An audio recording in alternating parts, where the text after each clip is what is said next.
Robert stared at the bank statement, his hands shaking. After 30 years of careful saving, his retirement account that was supposed to give him peace in his late 50s was down by more than $80,000.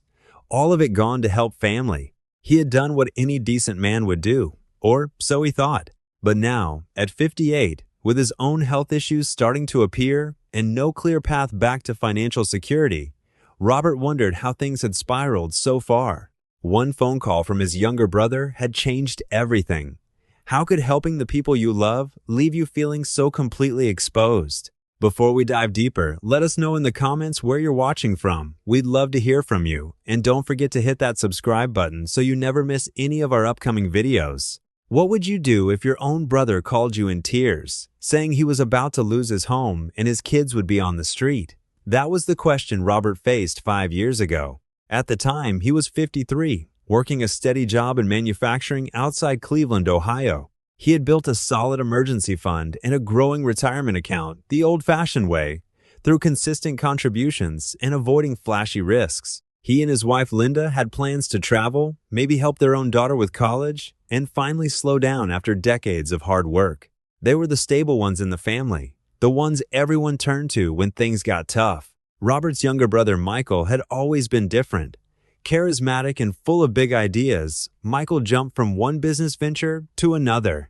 There were good years, but more often there were setbacks, failed investments, and periods where money seemed to slip through his fingers.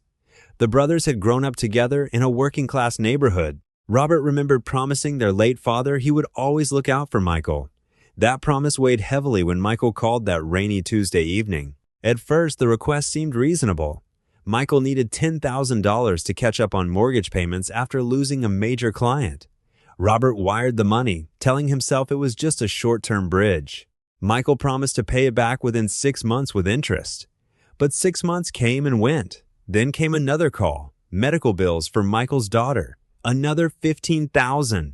Then car repairs, business inventory, and on and on. Each time Michael sounded more desperate, and each time Robert found a way to help, pulling from savings, retirement, even delaying his own home repairs. What Robert didn't fully see at the time was how these seemingly small decisions were quietly draining the very foundation he had spent decades building.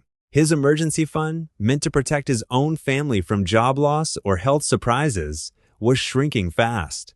Linda grew concerned, gently reminding him they needed to think about their own future too. But guilt and family loyalty made it hard to say no.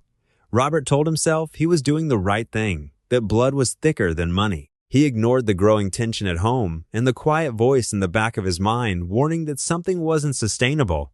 The real turning point came when Michael asked for the largest amount yet, $40,000, to supposedly turn around a failing venture that would finally make everything right.